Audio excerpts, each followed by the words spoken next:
മഹി ഉണ്ണി ബ്ലോഗ്സിലേക്ക് എല്ലാവർക്കും സ്വാഗതം. അപ്പോൾ നമ്മളിന്ന് ഉണ്ടാക്കാൻ പോകുന്നത് ഒരു വെജിറ്റേറിയൻ ഡിഷാണ്, ഒരു റൈസിൻ്റെ വെറൈറ്റിയാണ് കേട്ടോ. അപ്പോൾ നോൺ വെജിൻ്റെ ഒരു ഫ്ലേവറൊക്കെ വരുന്ന വിധത്തിൽ, പക്ഷെ നമ്മളതിൽ നോൺ വെജൊന്നും യൂസ് ചെയ്യുന്നില്ല.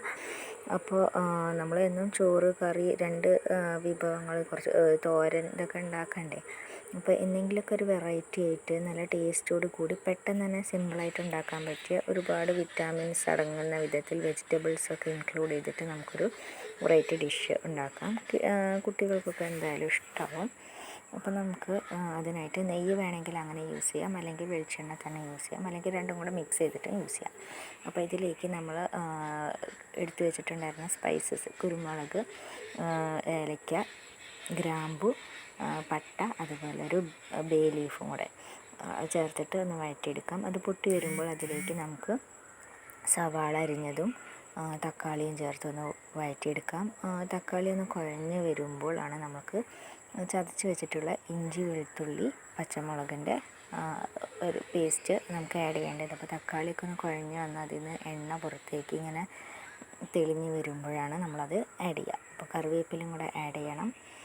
ഇനി നമ്മൾ വെളുത്തുള്ളി, ഇഞ്ചി, പച്ചമുളകിൻ്റെ ചതച്ച് വെച്ചിട്ടുള്ള പേസ്റ്റ് നമ്മൾ അതിൽ ആഡ് ചെയ്തിട്ട് ഒന്ന് വഴറ്റിയെടുക്കും. അതിൻ്റെ പച്ചമണം ഒന്ന് പോയി കിട്ടണം കേട്ടോ. അപ്പോഴാണ് നമുക്ക് നമ്മുടെ റൈസിനൊക്കെ നല്ല ഫ്ലേവർ വരുന്നത്. പെട്ടെന്ന് തന്നെ ആക്കരുത്, സിമ്മിൽ വെച്ചിട്ട് വേണം നമ്മളിത് ചെയ്യാൻ. അപ്പോൾ ഇത് ഒന്ന് വഴറ്റിയെടുക്കാം. അപ്പോൾ അതിലേക്ക് നമുക്ക് വീട്ടിൽ അവൈലബിൾ ആയിട്ടുള്ള എന്ത് വെജിറ്റബിൾസാണോ ഉള്ളത് അതിൽ ആഡ് ചെയ്യാം. ഞാൻ യൂസ് ചെയ്യുന്നത് ക്യാരറ്റ്, കിഴങ്ങ്, ഗ്രീൻ പീസ് ഇതെല്ലാമാണ്. കോളിഫ്ലവർ ഉണ്ടെങ്കിൽ അത് ആഡ് ചെയ്യാം, ക്യാബേജ് ഉണ്ടെങ്കിൽ ആഡ് ചെയ്യാം.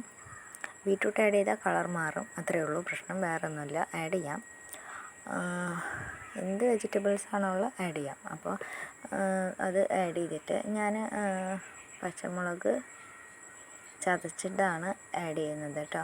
ഇതിലേക്ക് നമ്മൾ പെരിഞ്ജീരകവും കൂടെ ആഡ് ചെയ്യാണ്ടായിരുന്നു, മറന്നുപോയതാണ്. അപ്പോൾ കുനുകുന അരിഞ്ഞ് വെച്ചിട്ടുള്ള നമ്മുടെ ക്യാരറ്റ്, അതുപോലെ ഉരുളക്കിഴങ്ങ് രണ്ടും കൂടെ ആഡ് ചെയ്ത് ഒന്ന് വഴറ്റിയെടുക്കാം. അതിലേക്ക് ഈ മസാലകളൊക്കെ ഒന്ന് പിടിച്ചു വരുമ്പോൾ നമുക്ക് ഉപ്പും കൂടെ ചേർക്കണം. എന്നാലാണ് നമ്മുടെ വെജിറ്റബിൾസൊക്കെ കുക്കായി വരുമ്പോഴത്തേക്ക് നല്ല സ്പൈസി ടേസ്റ്റൊക്കെ പിടിച്ച് വരണം. അപ്പോൾ ഉപ്പ് അതിൽ കുറച്ചൊന്ന് ഇപ്പം ആഡ് ചെയ്യാം. പിന്നെ നമ്മൾ ആഡ് ചെയ്യേണ്ടത് അതിൽ പൊടികൾ, മഞ്ഞൾപ്പൊടി, മുളക് പൊടി, പിന്നെ നമ്മുടെ ചിക്കൻ മസാല അല്ലെങ്കിൽ ഗരം മസാല, ഇത് വേണമെങ്കിലും യൂസ് ചെയ്യാം. ഗരം മസാല ആണ് ഒന്നും കൂടെ എഫക്റ്റീവായിരിക്കുക.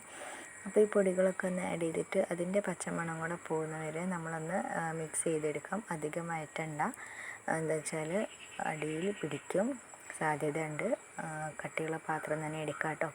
അപ്പോൾ ഞാൻ പെട്ടെന്ന് തന്നെ അതിലേക്ക് നമ്മുടെ സ്പ്രിങ് അനിയൻ ഉണ്ടായിരുന്നു.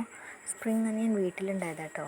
നമ്മുടെ പച്ചക്കറി കൊട്ടയിൽ വേസ്റ്റാക്കി കളയുന്ന അവസാനം വരുന്ന അങ്ങനെ എന്താ പറയുക, തീരെ ചെറിയ ഉള്ളി ഉണ്ടാവുമല്ലോ, നമ്മൾ ഒഴിവാക്കി കളയും. അത് ഞാൻ വെറുതെ മണ്ണിൽ വെച്ചപ്പോൾ അത് അതിൻ്റെ സ്പ്രിങ് അനിയനായിട്ട് ഇലകളൊക്കെ വരാൻ തുടങ്ങി.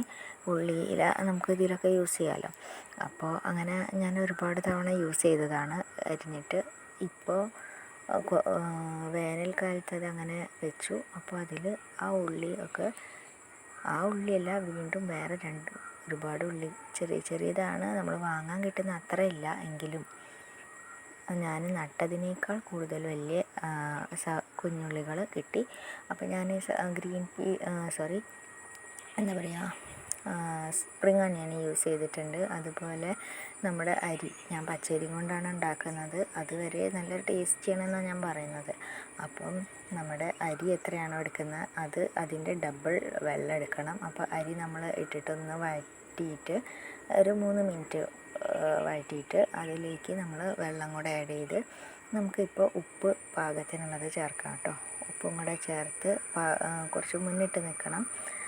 അപ്പോൾ അതും കൂടെ ചേർത്ത് പിന്നെ നാരങ്ങ നീര്, ഒരു അരമുറി നാരങ്ങ നീര്, അത് നമ്മുടെ അരി വെന്ത് കഴിഞ്ഞാലും ഇങ്ങനെ വിട്ട് നിൽക്കാൻ വേണ്ടിയിട്ടാണ്.